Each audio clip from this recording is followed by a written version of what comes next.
Assalamualaikum 10th class, welcome back. Today we are going to study biology 10th class, chapter number 11, homeostasis. First of all, we will study what is homeostasis.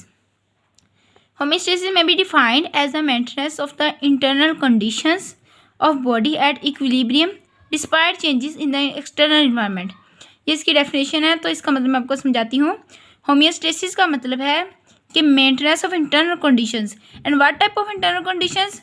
इसमें आपकी body का temperature आ जाएगा, body का water level आ जाएगा, और इस तरह water level आ जाएगा, और इस तरह बॉडी में मेटाबोलाइट्स की अमाउंट भी आ जाएगी. तो इसमें हम देखेंगे internal condition of body at equilibrium. Equilibrium का मतलब है कि बैलेंस, यानी कि हमने इंटरनल कंडीशंस ऑफ बॉडी को बैलेंस करना है, और ये सब हम पढ़ेंगे होमियोस्टेसिस में despite changes in the external environment, बाहर के माहौल में चेंजेस के अलावा.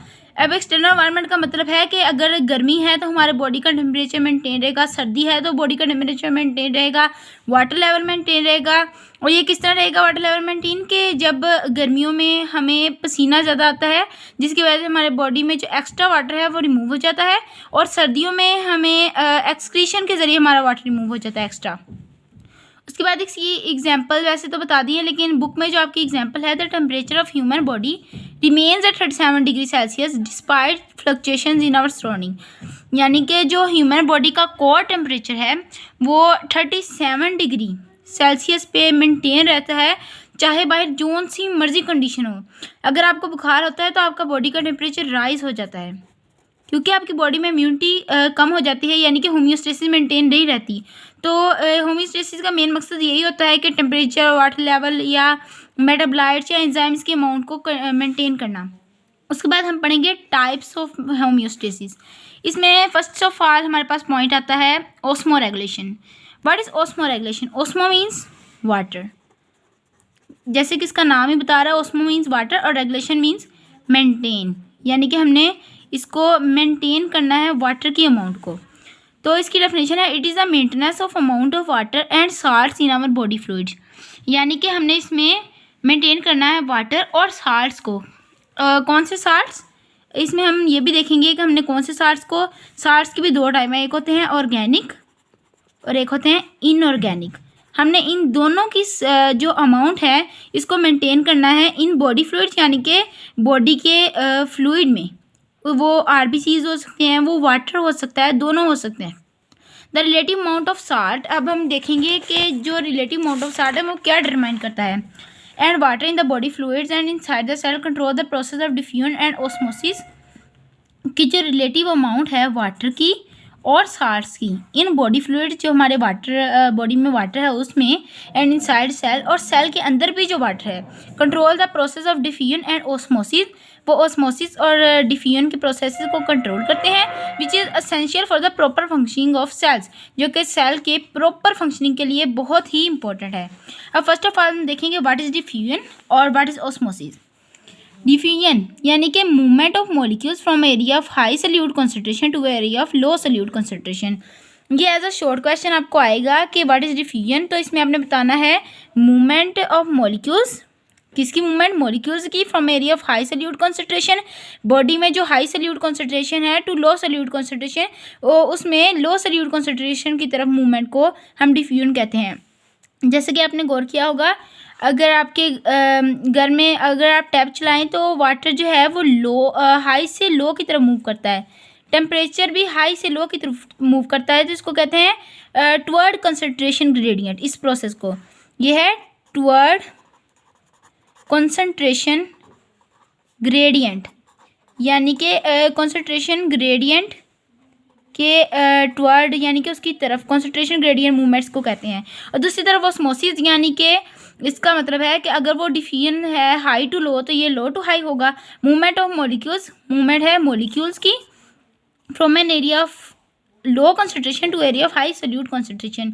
लो टू हाई सॉल्यूट कंसंट्रेशन की तरफ movement in the body fluids, उसको कहते हैं ऑस्मोसिस. तो इस प्रोसेस को हम कहते हैं अगेंस्ट कंसंट्रेशन ग्रेडियंट. यानी कि जैसा हमने पहले पढ़ा कि कॉन्सेंट्रेशन ग्रेडियंट में मूवमेंट होती है हाई टू लो, लेकिन अगेंस्ट कॉन्सेंट्रेशन यानी कि उसके कॉन्सेंट्रेशन ग्रेडियंट के उलट, तो उसमें हम देखेंगे ऑस्मोसिस में हाई टू लो नहीं बल्कि लो टू हाई मूवमेंट हो रही है किसकी, मॉलिक्यूल्स की। उसके बाद हम देखेंगे thermo regulation. The maintenance of internal body temperature is called thermo regulation. Thermo जैसे कि इसका नेम इंडिकेट करता है, थर्म मीन टेम्परेचर और रेगुलेशन मीन्स मेंटेनेंस, मेंटेन करना, यानी कि maintenance of temperature in the body is called thermo regulation. The enzyme of body works best at there optimum temperature, यानी कि ब्रैकेट में लिखा होगा पार्टिकुलर टेम्परेचर। जो एंजाइम्स हैं बॉडी के वो बेस्ट तौर पर वर्क करते हैं जब उनको दिया जाए ऑप्टिमम टेम्परेचर, और वो हमारी बॉडी का जैसे कि हमने पहले पढ़ा 37 डिग्री सेल्सियस है। 37 degree Celsius optimum temperature for enzymes, यानी कि इस पर वो बेस्ट वर्क एक्ट करेंगे, उनमें कोई भी चेंज नहीं होगा। Any change in the body may effect the functioning of enzyme. Body में कोई भी छोटा सा चेंज एंजाइम की एक्टिविटी को इफ़ेक्ट करेगा। इसमें पीएच जो चेंज है उसको हम देखेंगे कि इफ़ेक्ट जो चेंज है वो कौन सा है। फर्स्ट ऑफ ऑल हम देखेंगे पीएच के चेंज होने से भी एंजाइम जो है वो डिस्टर्ब हो सकते हैं, एंजाइम की फंक्शनिंग। उसके बाद वाटर के लेवल के भी चेंज होने से हो सकती है। उसके बाद टेम्परेचर के भी चेंज होने से इसका वर्क इफ़ेक्ट हो सकता है। और एंजाइम जो हैं उनको कहा जाता है कि डाटा दे आर प्रोटीन्स। और कौन सी proteins, globular proteins. Enzymes are globular protein, जैसे आपने 9th क्लास में पढ़ा था एंजाइम्स आर ग्लोबुलर प्रोटीन वाले टॉपिक में, न्यूट्रिशन वाले चैप्टर में। एक्सक्रीशन, उसके बाद देखेंगे हम एक्सक्रीशन। एक्सक्रीशन का मतलब है एक्सक्रीट करना, किसी चीज़ को निकालना बॉडी से, खारिज होने के प्रोसेस को कहते हैं excretion. It is also a process of homeostasis, इसको भी होम्योस्टेसिस का प्रोसेस ही गिना जाता है। और इन दिस प्रोसेस, इस प्रोसेस में the metabolic waste are eliminated from the body to maintain the internal conditions at equilibrium. इसका मतलब है कि बॉडी में से जो मेटाबॉलिक वेस्ट हैं उनके रिमूवल को, और वो मेटाबॉलिक वेस्ट क्यों रिमूव किए जाते हैं, ताकि बॉडी का टेम्परेचर जो है बॉडी इक्विलिब्रियम पे मेंटेन हो जाए, इंटरनल कंडीशंस, तो उसको हम कहते हैं एक्सक्रीशंस। तो इसमें रिमूवल ऑफ वेस्ट प्रोडक्ट्स में आ जाएगा आपका वाटर, इनऑर्गेनिक साल्ट्स और यूरिया वगैरह, ये जो बॉडी से एलिमिनेट होते हैं, तो इस प्रोसेस को कहते हैं एक्सक्रीशंस। अल्लाह हाफ़िज़ स्टूडेंट्स, थैंक्स फॉर वॉचिंग।